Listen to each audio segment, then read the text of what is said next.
Boa noite, irmãos. Sejam bem-vindos ao Parque Espiritual Monte Alverne. Hoje, sábado, 14 de março de 2026, encerrando as atividades do dia, com palestra pública, que hoje, para nossa alegria, a nossa irmã e trabalhadora da causa espírita, Hélida Avelar, nos trouxe o tema muito interessante, Corpo e Espírito, origem das doenças.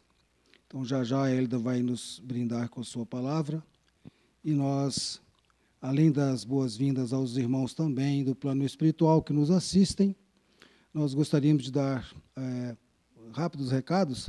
O Monte Alverne disponibiliza das redes sociais, no Facebook, no Instagram e também no YouTube, ali toda a logística das atividades da nossa casa, as atividades semanais, diárias que nós temos aqui, para aqueles interessados em conhecê-las e também vir se engajar em alguma atividade, se possível.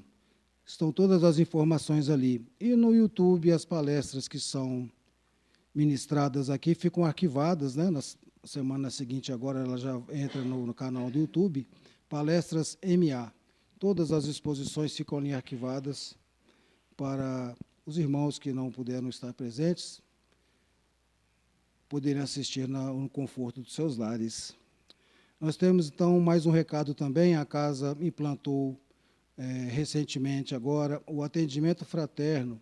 É um diálogo baseado na doutrina espírita com os irmãos da nossa casa, para os interessados em ter uma orientação acerca de algum problema que possa estar ocorrendo. Esse atendimento é realizado às quartas, quintas, sextas e sábados, a partir das 18 horas até as 20 horas. Os interessados podem procurar aqui os nossos irmãos. E também foi-nos pedido um comentário aqui rápido. Aliás, nem é um comentário, é apenas um convite, né? Está sendo apresentado aqui em Brasília uma peça teatral sobre Chico Xavier. Os irmãos que viram a peça ficaram muito felizes e contentes e nos pediram, então, para divulgar aqueles que tiverem interesse. Só tem, então, amanhã, né, o domingo, é o último dia dessa apresentação, na Sala Martins Pena, do Teatro Nacional, aqui no Plano Piloto, e são 2 horários, às 16 e às 20 horas. O nome da peça, Chico Xavier, o Anjo das Escrituras Iluminadas. Então, mais uma vez, aos presentes, né, no Teatro Nacional, na Sala Martins Pena, às 16 e às 20 horas, a peça do nosso irmão abençoado Francisco Cândido Xavier. Então, irmãos, sem mais delongas, nós vamos pedir ao nosso irmão Jeovan para fazer a prece inicial para nós. Em seguida, um comentário do nosso irmão Acácio.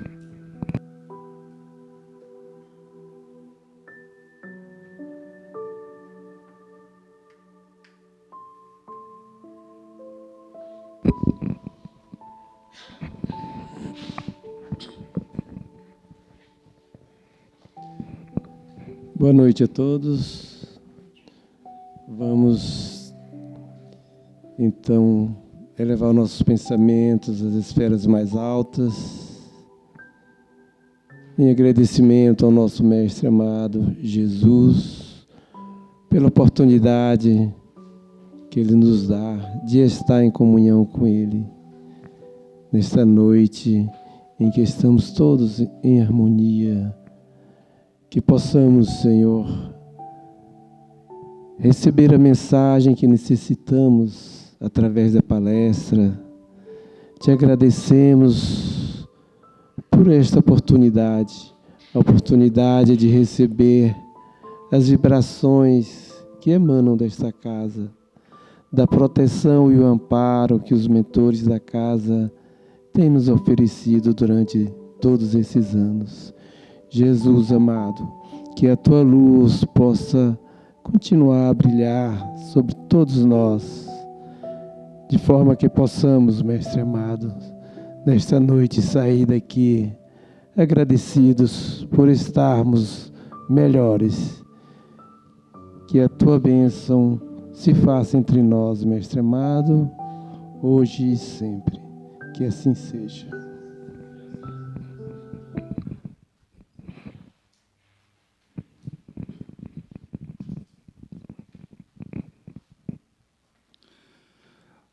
Agradecendo a Jovan essa prece inicial, vamos convidar o nosso irmão Acácio para o comentário inicial, 5 minutos iniciais.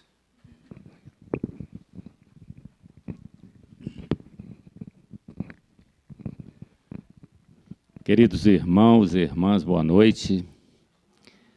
A nossa leitura de harmonização é do livro Um Minuto com Jesus, pelo Espírito de Pastorino, e a psicografia é do fundador desta casa, Ariston Santana Teles. A que nós selecionamos, ela inicia com uma citação de Marcos, capítulo 10, versículo 45, e Mateus, capítulo 20, versículo 28, que diz o seguinte: o Filho do Homem não veio para ser servido, mas para servir e dar sua alma como meio de libertação para muitos. E o comentário do nosso irmão: procure auxiliar a todos naturalmente. A lei de Deus está escrita em todas as consciências. Não se angustie com o sofrimento alheio. Faça o que puder, compreendendo a vontade do Pai que nos quer perfeitos e felizes.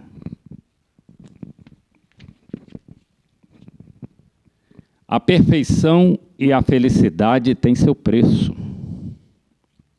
Se alguém está triste ou aborrecido, ofereça-lhe brandamente o remédio da alegria e da compreensão.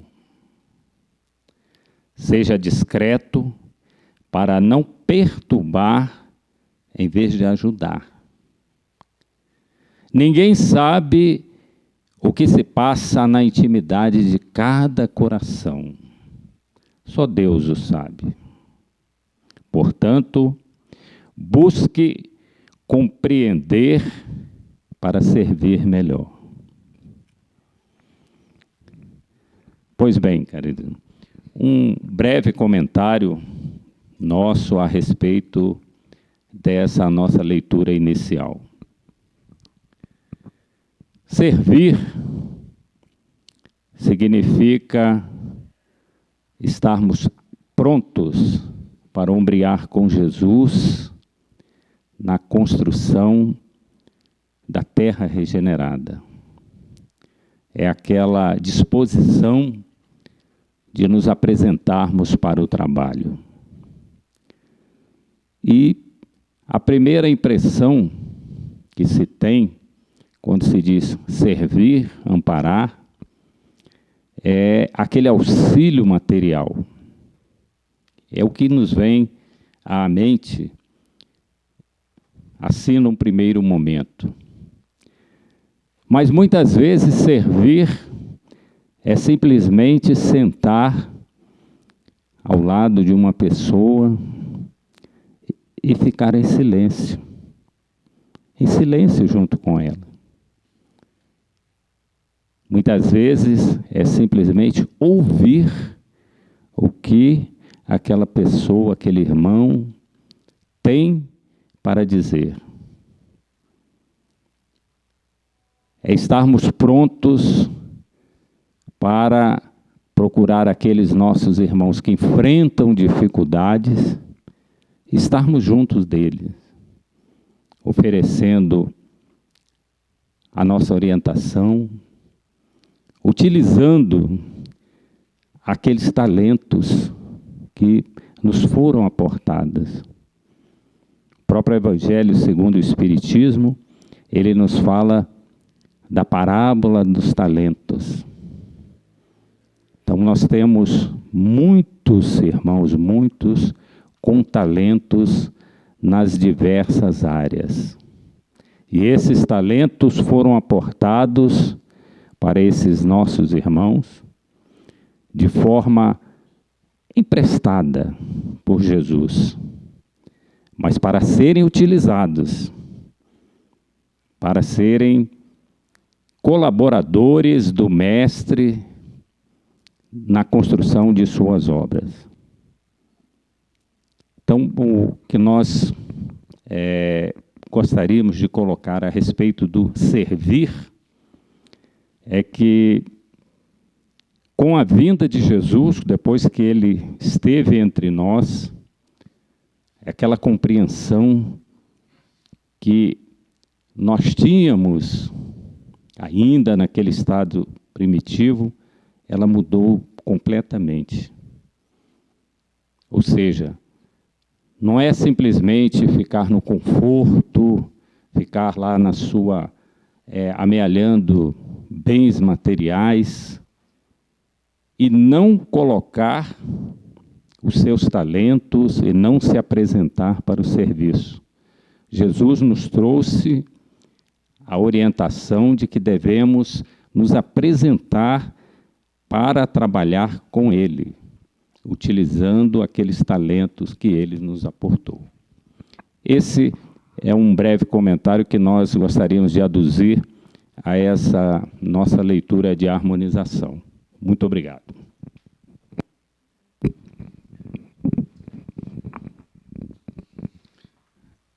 Agradecendo a Cássio o comentário, novamente nos trouxeram aqui a luz interna desse veículo Fiesta 1.6 da placa JGS 6932 continua acesa. Eu aviso para que a bateria não termine, né? Então, Fiesta que está aqui fora continua com a luz interna acesa. Muito bem, então, Hélida, é um prazer novamente recebê-la aqui no nosso auditório. Sinta-se à vontade e que o Senhor nos abençoe à noite. Muito obrigado pelo convite. Boa noite a todos. Eu que agradeço a oportunidade de estar aqui nessa casa que me recebe sempre tão bem, que eu me sinto em casa aqui. Até comentei com o Chico esses dias, né? Falei assim, sou lá do Chão de Flores, mas algumas casas eu me sinto em casa. Essa é uma delas. Poucas casas eu me sinto em casa, mas essa é uma delas. E uma outra é nosso alta lá também. É como se eu estivesse lá dentro do Chão de Flores. Acho que é porque foi um único grupo que fundou todas, né? No final das contas, é uma única família espiritual, né? Então, para iniciar aqui a nossa conversa, o nosso tema em si fala, né, sobre doenças e a questão espiritual. Mas, para contextualizar, eu quero primeiro trazer a questão 266 do Livro dos Espíritos, onde a pergunta é a seguinte: não parece natural que os espíritos escolham provas menos penosas? Ou seja, quando a gente ainda está no plano espiritual, escolhendo as nossas provas que iremos passar aqui durante a encarnação, não é natural que a gente escolha, né, provas mais leves? Um pensamento bem humano nosso, né? E os espíritos nos respondem o seguinte: para vós, sim. Ou seja, nós encarnados, né? É lógico isso. Para o espírito, não. Quando ele está liberto da matéria, cessa a ilusão e a sua maneira de pensar é diferente. Isso aqui abre um mundo à nossa frente. Porque um dos grandes objetivos, um dos grandes papéis da doutrina espírita é fazer com que...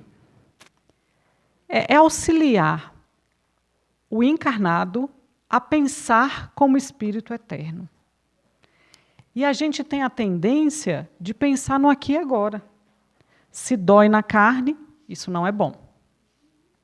Ora, mas às vezes, essa dor na carne foi escolhida por mim mesmo, quando eu estava ali do outro lado.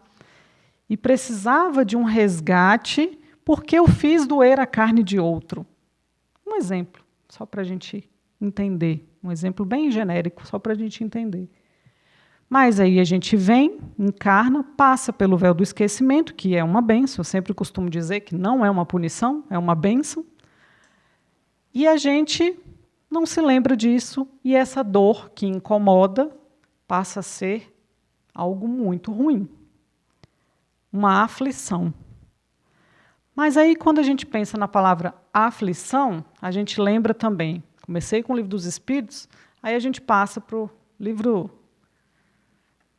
para mim, mais incrível de todos da doutrina, que é o Evangelho, que é o que traz o abraço, é o que traz o aconchego, o acolhimento, é aquele que mostra para a gente que, apesar de ser difícil, vai dar certo. Né? Aquela doçura, assim, é Jesus ali, nos acolhendo. E dentro do Evangelho segundo o Espiritismo, dentro do Evangelho segundo o Espiritismo, o maior capítulo de todos é o capítulo 5. Bem-aventurados os aflitos. E é estranho, né? Porque a gente está num planeta de provas e expiações, e aí vem Jesus falando, bem-aventurados os aflitos. Ora, então é todo mundo bem-aventurado, né? Que é todo mundo que está vivendo aflição. Mas aí a gente precisa entender essa bem-aventurança. Porque o mesmo capítulo 5 traz um item, bem e mal sofrer. Ora, como é que eu posso sofrer bem? É estranho, né? Achar assim que estou sentindo uma dor, uma angústia, um problema grave de saúde, ou enfim, qualquer outra questão, outra aflição muito intensa, e eu preciso bem sofrer. Sim. E aí a gente volta no papel do Espiritismo, que é trazer essa visão do Espírito eterno, e não de uma faixa vivenciada por esse Espírito, que é isso que a gente está vivendo aqui agora, um pequeno trecho, um capítulo da nossa eternidade. E aí, muitas vezes, nesse capítulo que a gente está vivendo, a gente esquece de todos os outros, do grande livro que é a nossa vida. A gente se prende nesse capítulo e não quer nem pensar que tem um passado de capítulos anteriores e nem pensar nos próximos futuros, né? A gente só pensa naquilo ali, fica preso naquele looping ali, achando que tudo é ruim, que tudo é aflição, e não tira lição de nada. E as bem-aventuranças, os bem-aventurados, os aflitos que serão bem-aventurados, serão aqueles que tirarem lições grandiosas das suas aflições. E aí, depois de contextualizar tudo isso, nós vamos... Hoje, para fazer essa palestra, eu usei, basicamente, já citei 2 livros, né? Mas, basicamente, eu usei mais 2 livros, que foi Ceifa de Luz, de Chico Xavier, pelo Espírito Emmanuel, e Pensamento e Vida, também, psicografado de Chico Xavier, também pelo Espírito Emmanuel. No capítulo 27 do Ceifa de Luz, ele diz o seguinte, o título do capítulo é Aflição e Tranquilidade. E ele fala uma frase muito interessante aqui, que faz a gente refletir acerca disso que eu acabei de falar. Bem-aventurados os que choram, dos que choram, diz o Senhor. Contudo, é importante lembrar que existe aflição gerando tranquilidade e muita tranquilidade gerando aflição. Mais uma vez é estranho, né? Como é que a aflição pode gerar tranquilidade? E aí eu vou dar um exemplo aqui. Não sei se todos conhecem, aqueles que não conhecem eu convido aí a utilizar depois as ferramentas aí que a gente tem, né? Dar um Google aí, como é a gente está acostumado. Eu brinco que é o pai dos burros da modernidade. O pai dos burros antigo era o dicionário, né? Agora Né, quer dizer, agora é o Google, não. Era o Google, agora é as IAs todas aí, né? Então, para quem não conhece, dá um Google aí e pesquisa sobre Jerônimo Mendonça. Quem conhece vai saber o que eu estou falando. Também conhecido como o Gigante Deitado. Foi uma criatura que viveu entre nós há não muito tempo, contemporâneo de alguns, e, ainda jovem, foi tomado por uma doença que o paralisou completamente. E, corrigindo, paralisou completamente o seu corpo físico. Porém, o gigante que ficava só deitado, por que ele era conhecido como gigante deitado? Porque as dores eram tantas, ele ficou paralisado do pescoço para baixo, as dores eram tantas que ele pedia que colocassem sacos de areia pesados em cima do tórax para que ele suportasse, amenizasse um pouco a dor. E isso era justificativa para ele, né? Ficar quieto no canto dele, vivendo aquela vida. Mas não. Ele viajava esse país todo, dando palestras incríveis. Só isso já bastava, mas é muito mais do que isso. Quem puder depois ir atrás da história dele, é um livrinho bem pequenininho no tamanho, mas é gigante no ensinamento, então vale muito a pena. Por que eu trouxe isso? Porque o título é justamente esse, né? O Gigante Deitado. Isso, o título do livro. Por que eu trouxe isso? Porque a vida de Jerônimo Mendonça exemplifica exatamente essa primeira fala de Emmanuel aqui no capítulo 27, onde ele diz que existe aflição gerando tranquilidade. Jerônimo Mendonça viveu uma grande aflição durante sua encarnação, mas a desencarnação dele foi de tranquilidade. Ao contrário, o livro nos traz muita tranquilidade gerando aflição. Quantos de nós, a sociedade praticamente como um todo, é natural para as pessoas querer ficar na sombra e água fresca, né? Aquela coisa assim, bem tranquila. Não quero aflição, não quero problema, estou correndo de problema. E aí, quando desencarna, vai para um local angustiante, aflitivo, sofrimento e tudo mais que a gente já conhece, que os livros tanto nos trazem, né? Então, isso é tranquilidade que vai gerar aflição. E é exatamente o que os bem-aventurados, os aflitos, nos traz. Tem uma passagem do livro Paulo Estevão, que, para quem já leu, deve lembrar. Tem um casal que Paulo fica com eles um tempo, né? Áquila e Prisca.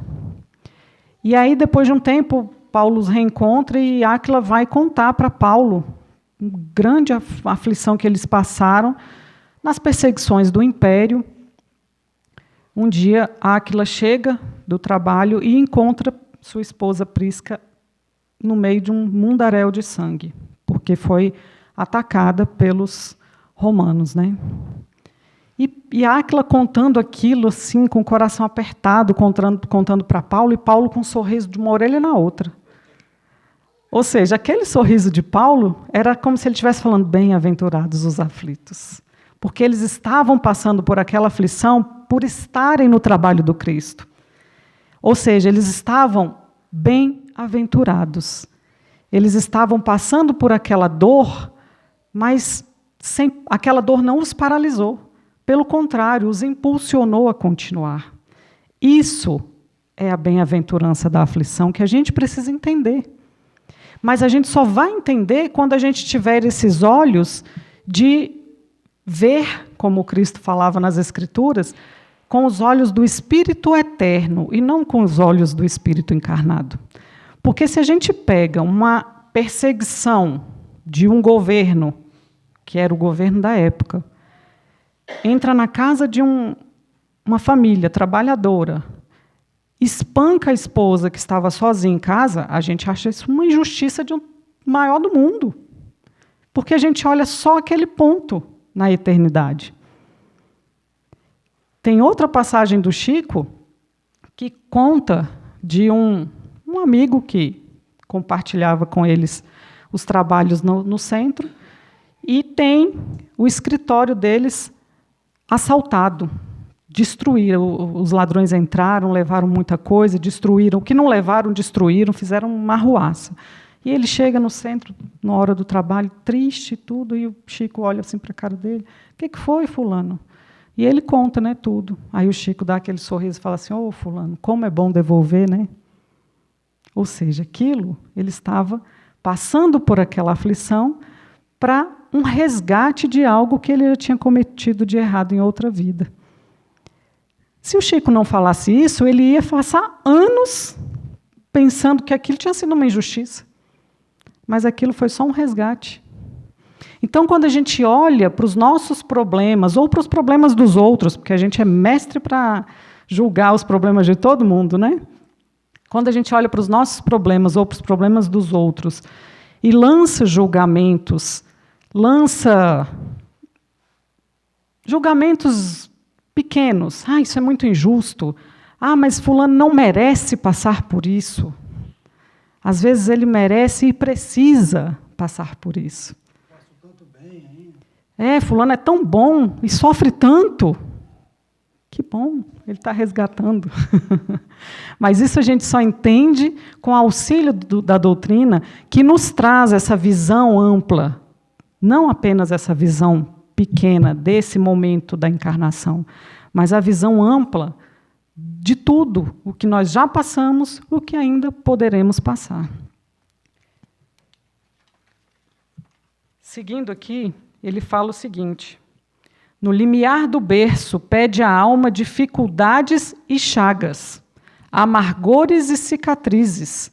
Entretanto, recapitulando as próprias experiências no plano físico, torna a concha obscura do egoísmo e da vaidade, excitando-se na mentira e na delinquência.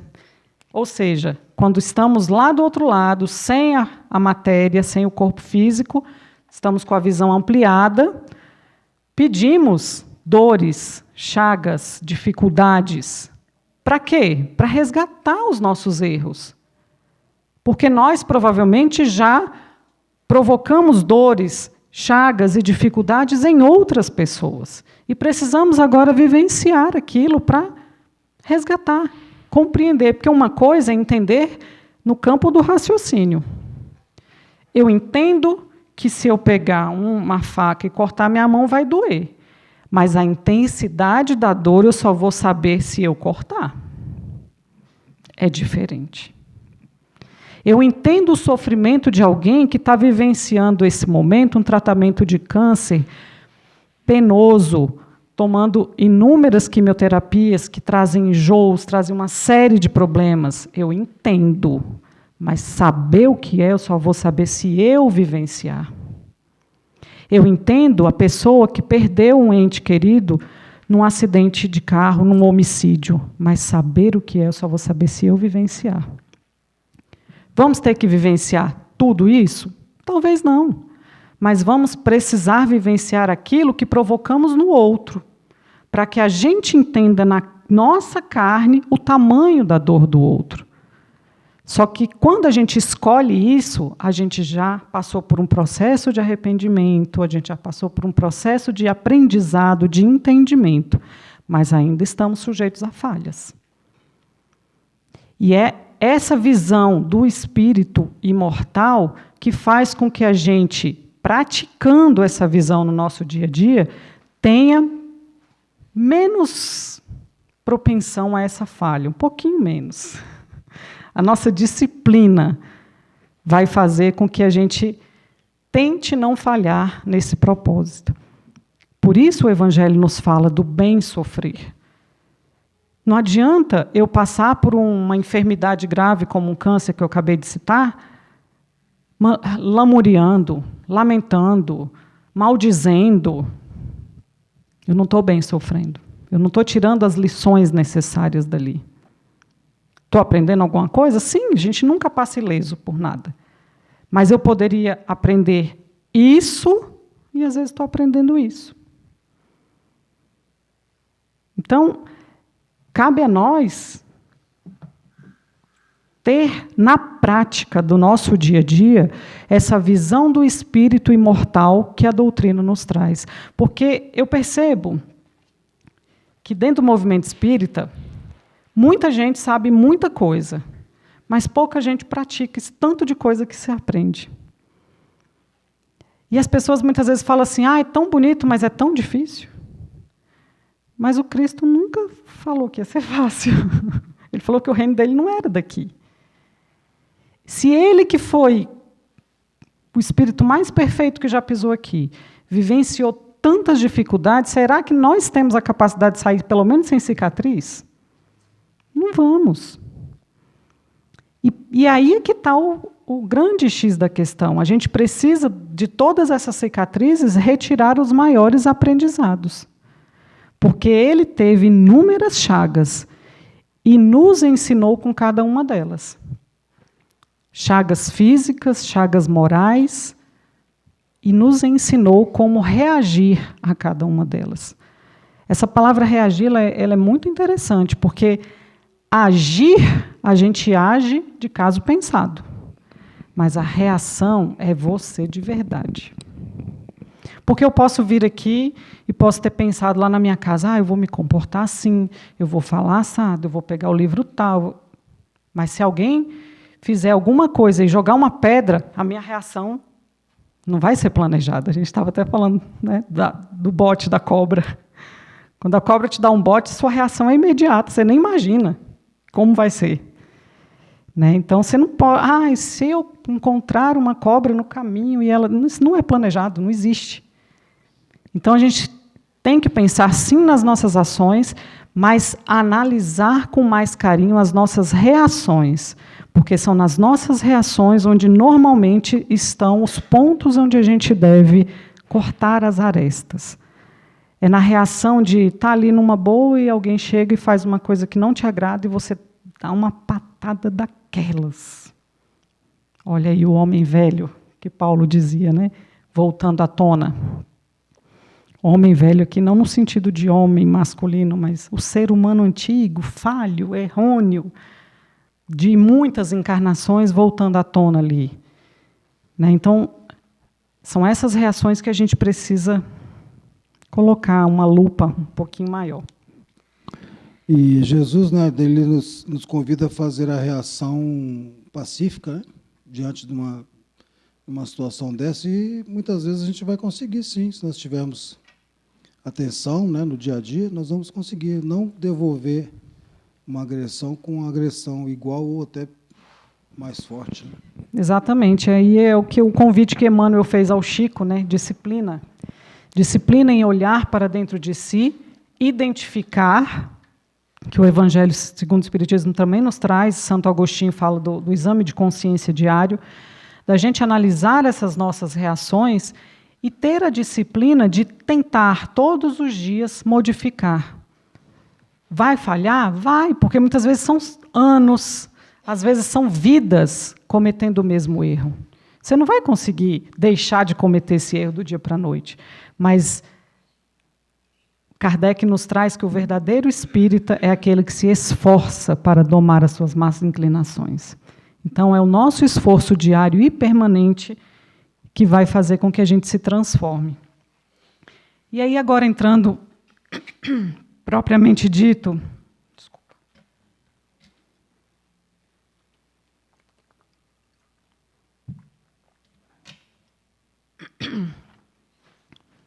Agora, entrando mesmo no tema enfermidade, né, as doenças do corpo, do espírito, Emmanuel nos traz aqui no capítulo 28 do livro Pensamento e Vida, cujo tema é enfermidade, dizendo o seguinte: ninguém poderá dizer que toda enfermidade, a rigor, esteja vinculados aos processos de elaboração da vida mental.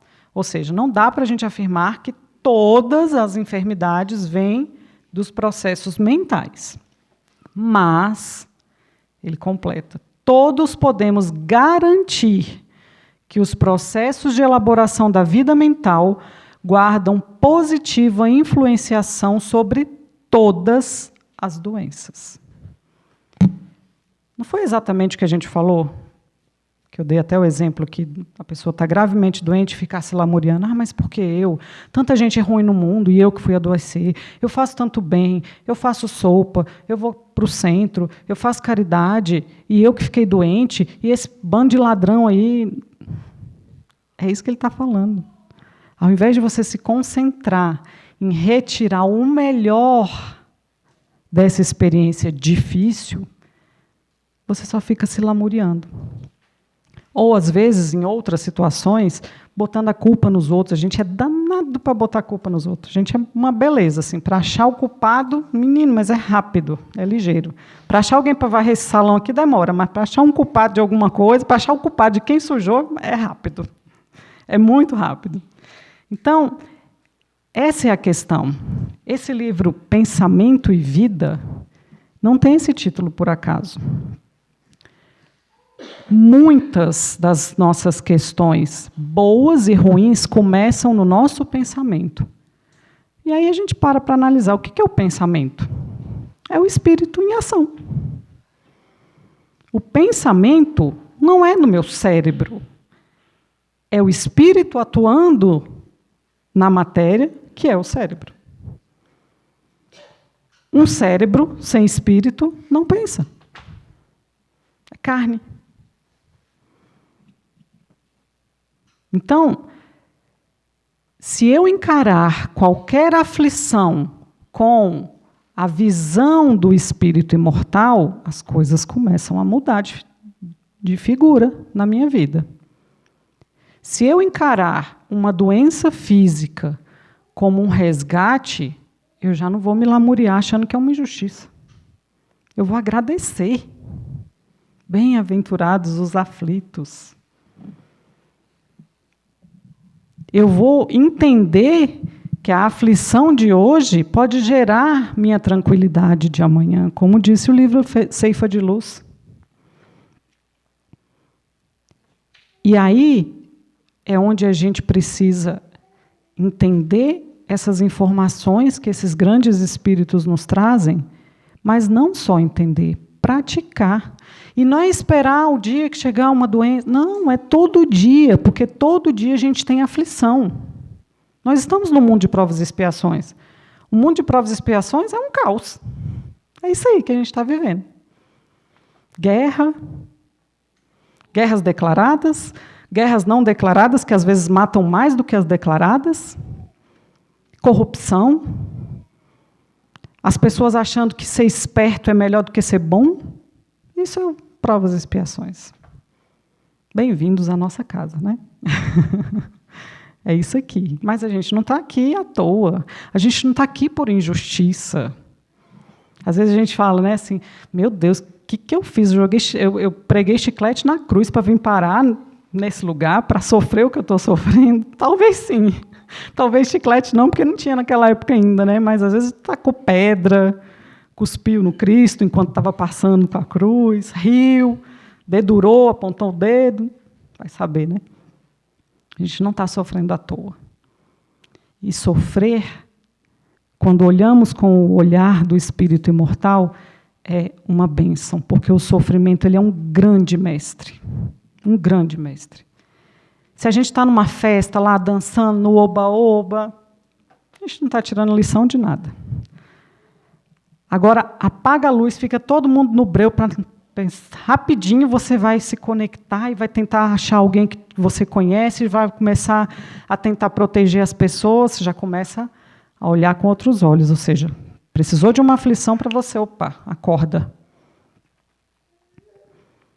Então, o sofrimento, aquela vida morna, nem sempre traz muitos aprendizados. Se a gente for parar para analisar, os grandes missionários no nosso planeta sofreram, como diz popularmente, o pão que o diabo amassou. Sofreram muito. Por quê? Será que eles ainda eram tão devedores assim que precisavam sofrer? Muitos não.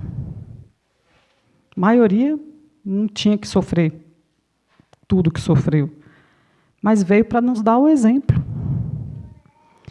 Abriu mão de estar em esferas mais elevadas para retornar numa esfera mais atrasada e auxiliar, puxar aquelas criancinhas que estão dentro do buraco pela mão.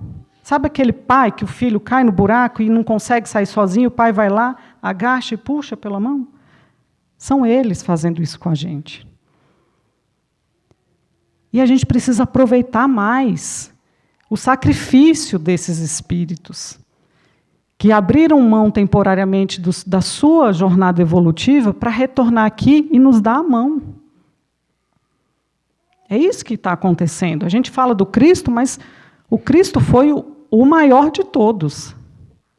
Só que quando a gente fala que ele foi o maior de todos, não significa que ele foi o único, porque senão não precisava falar o maior de todos, falava ele foi o único.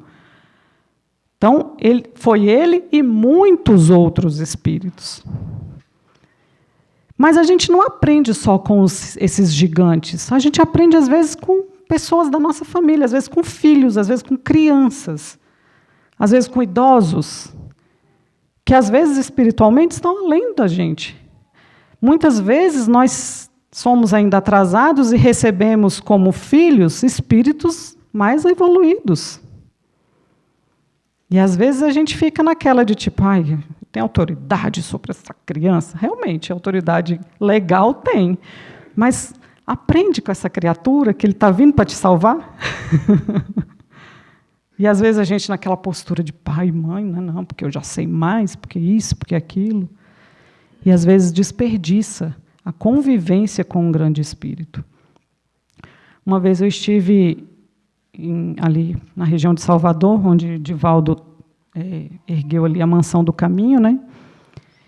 E, na época que eu fui lá, infelizmente, ele não estava, mas conversei com o pessoal que auxiliava ele lá, e papo vai, papo vem, falando de várias coisas, inclusive de coisas burocráticas da casa, e até mesmo de coisas mediúnicas. Falava assim, mas nessa situação aí, Divaldo foi voto vencido. Eu fiquei assim, meu Deus, como assim voto vencido? O cara conversa tete a tete com Joana de Ângeles, com espíritos de um porte lá em cima, traz as soluções para uma situação, mas o orgulho dos outros bota em votação e não vai acontecer isso aqui não, porque não está na hora. Isso aí é desperdiçar, não que ele tenha que dar, ordens, não é isso, tanto que ele não deu, ele acatou, ok, perdi, está tudo certo. Não vai acontecer. Mas uma reunião mediúnica sendo votada com um espírito, com uma criatura que tinha uma mediunidade que conversava diretamente com os espíritos, não, sou voto vencido. Olha o desperdício de oportunidade. Então, são coisas assim que a gente precisa parar para olhar. E aqui eu gosto muito, e eu demorei muito para entender aquela repetição que Jesus fala várias vezes. Quem tem olhos de ver, veja. Quem tem ouvidos de ouvir, ouça. Na minha mocidade, eu achava assim, mas negócio sem lógica, né? Todo mundo tem olho, vai ver. Só quem é cego que não vai ver. Mas não é assim. Às vezes está na sua cara e você não enxerga. Então, a gente tem que estar com os olhos abertos e atentos para os sinais. Ele traz o seguinte aqui. Há moléstias que têm, sem dúvida, função preponderante nos serviços de purificação do espírito, surgindo com a criatura no berço ou seguindo-a por anos a fio na direção do túmulo. E aí eu fiz um asteriscozinho aqui. As inibições inatas, as mutilações imprevistas, as enfermidades dificilmente curáveis catalogam-se indiscutivelmente na tabela das provações necessárias como certos medicamentos imprescindíveis, figuram na ficha de socorro ao doente. Contudo, os sintomas patológicos na experiência comum, em maioria esmagadora, decorrem dos reflexos infelizes das mentes sobre o veículo de nossas manifestações, operando desajustes nos implementos que o compõem. Meio grande, mas eu vou traduzir. Ele fala aqui, ele coloca aqui como doenças, enfermidades, até as inibições. Ou seja, aquela pessoa extremamente tímida. Ela não é tímida à toa. Ela trouxe isso de outro momento. Só que quando ela se afunda, eu vou pegar só a parte da timidez aqui, tá? Porque ele fala de outras patologias, enfermidades, mas vamos pegar a timidez. Veio tímido, tenta se melhorar, melhora um pouquinho, mas continua tímido. Ok, tudo certo.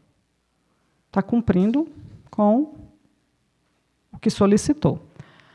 Outra situação, veio tímido e se afunda cada vez mais, se esconde cada vez mais, desenvolve uma ansiedade. Qualquer pessoa que fala já começa a desenvolver patologia.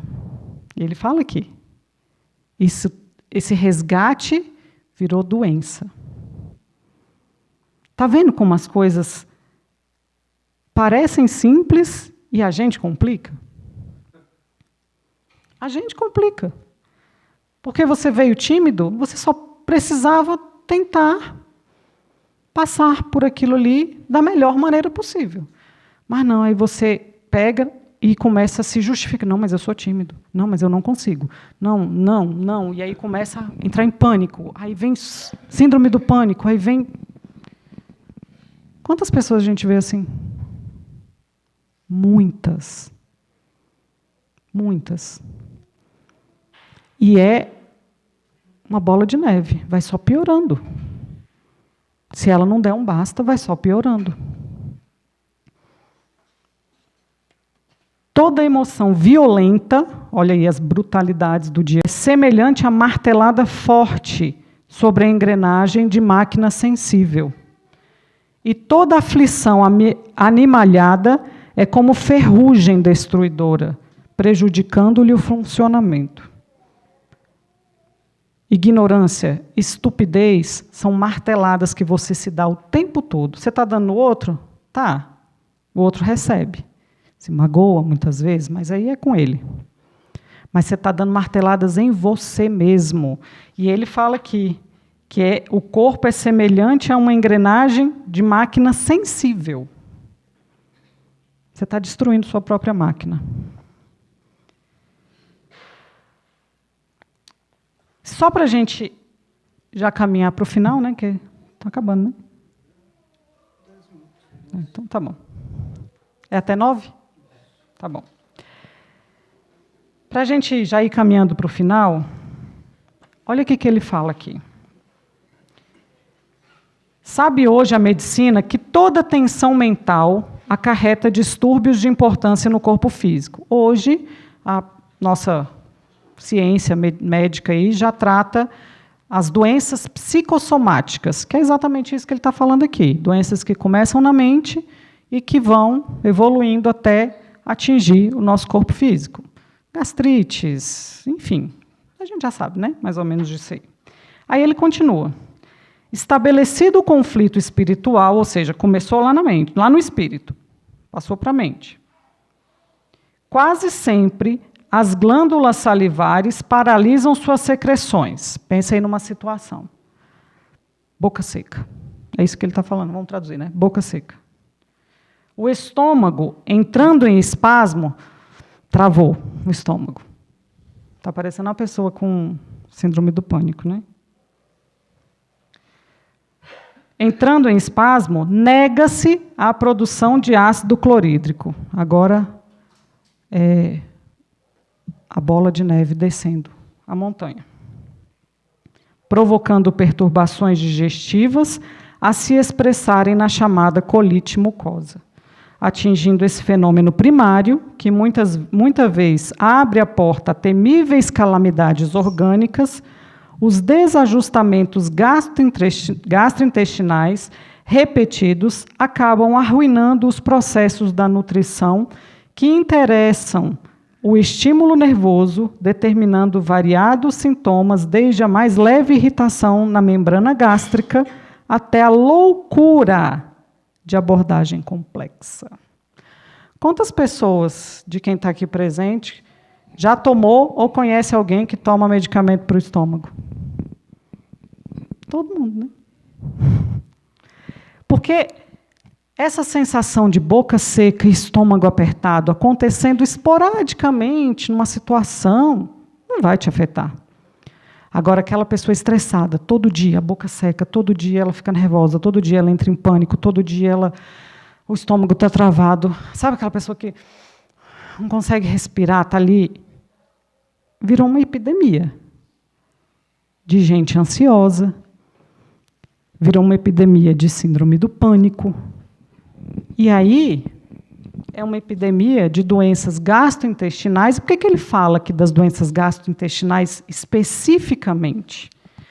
Porque é na região gástrica que a gente absorve todos os nutrientes que a gente necessita para viver. Vitaminas, minerais, enfim. E assim como a digestão do alimento físico é nessa região aí, a nossa digestão dos problemas psíquicos também vai se localizar nessa área, né? O chakra do plexo solar, nessa região aqui.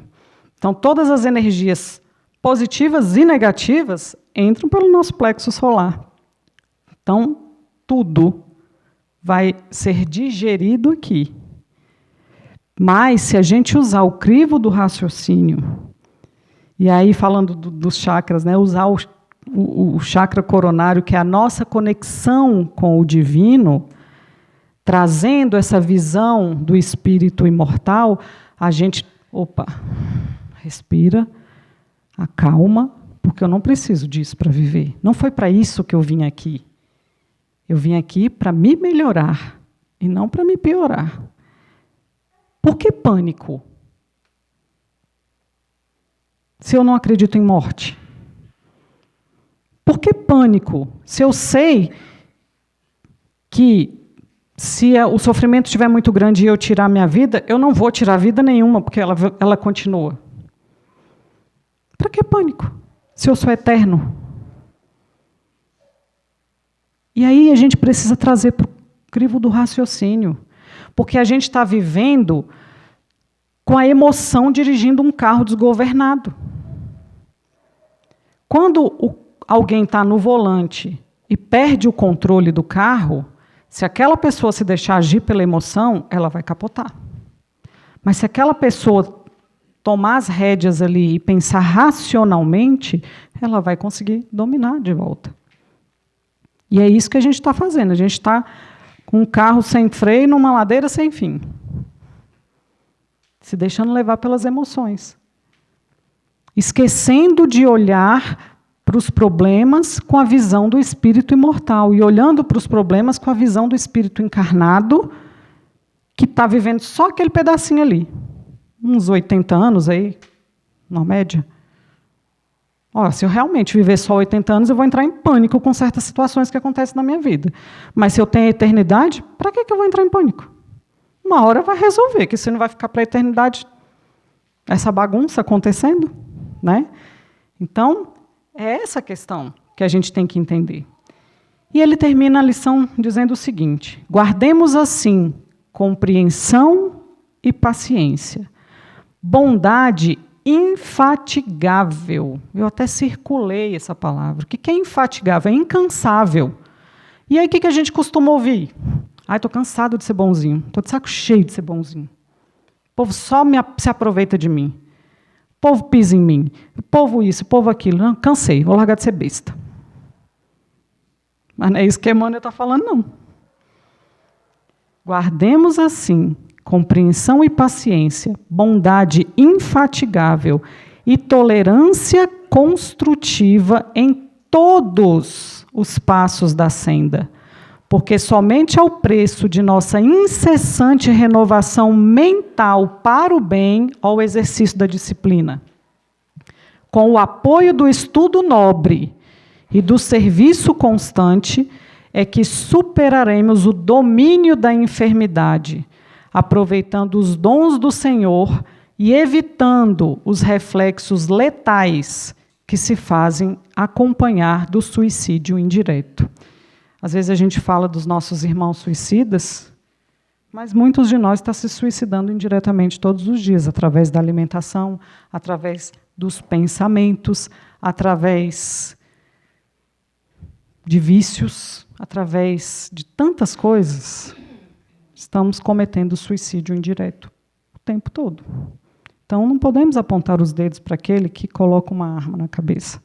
Porque nós, às vezes, não colocamos uma arma na cabeça, mas colocamos um veneno na boca. Não um veneno mesmo, desse para morrer instantaneamente, não. Mas aquele que vai matando lentamente. Um cigarro, um álcool, uma Coca-Cola. E por aí vai.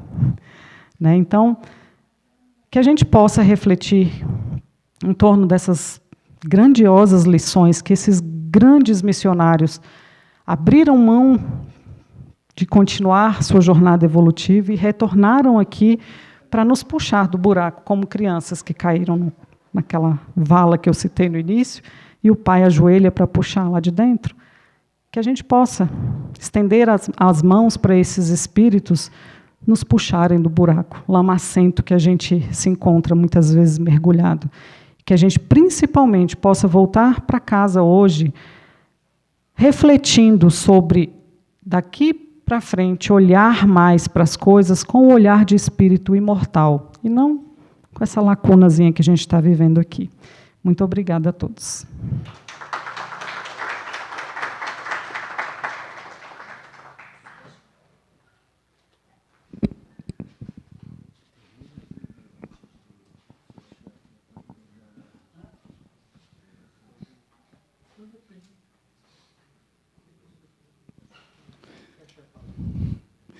Agradecendo a Hélida, então, por essa exposição muito oportuna para as nossas reflexões. Nós estamos preparando já a segunda parte das nossas atividades, que é o serviço de passes, aqui na cabine de passes. Solicitamos os irmãos que possam ficar conosco até o final para a nossa prece de encerramento lá dentro da cabine. Convidamos os médiuns também presentes a nos ajudar no passe. E antes de nós encerrarmos, vamos passar o microfone ao Renato, que ele tem um recado para nós. Então, é um convite, justamente. No próximo sábado, aqui na palestra, teremos a presença do grupo Arte Cura, com uma palestra que tem uma configuração um pouco diferente, eu já vou explicar, mas o título é Arte Mediúnica, Espiritualidade que Cura. Então, é um grupo de médiuns, né? Aí tem uma médium e a nossa querida Neiva, que conduz os trabalhos junto com vários outros médiuns, e aqui, durante o período da palestra, acontecem pinturas mediúnicas. Tá? Simultaneamente, várias médiuns e médiuns, normalmente mulheres, né? A maior parte são mulheres, vão realizando essas obras de artes aqui, ao vivo e a cores aqui. Justamente, né? Por isso o nome é Arte Mediúnica, Espiritualidade que Cura. E aí essas pinturas que vão chegando, depois elas são doadas às pessoas que aqui estão. Tá? É feito um sorteio, né? Para que a espiritualidade encaminhe essas pinturas para quem precisar recebê-las. Né? Então, vai ser um sábado, né, especial, podemos dizer assim. E aí estamos todos nós convidados para estarmos aqui, e convidem aí amigos, familiares para virem. Tá? É muito bonito mesmo. Né? E, no final, muitos saem com um presente, né, conforme a necessidade, né, das suas curas do corpo e do espírito. Tá? Então, era esse aviso que a gente queria dar, esse convite, para que possamos estar aqui. Obrigado. Ano passado, nós fomos agraciados com uma tela maravilhosa que eles pintaram aqui. Realmente vale a pena nós comparecermos no próximo sábado. Então, meus irmãos, que o Senhor Jesus possa abençoar a todos nós, as nossas famílias aqui representadas, que possamos iniciar a semana, a partir de amanhã, com muita fé, com muita esperança, em dias melhores, e contando sempre com a proteção de nosso médico maior, Jesus Cristo. Vamos passar aos passes e que possamos retornar para as nossas residências com a proteção necessária de nossos benfeitores. Obrigado, Senhor Jesus, e que assim seja.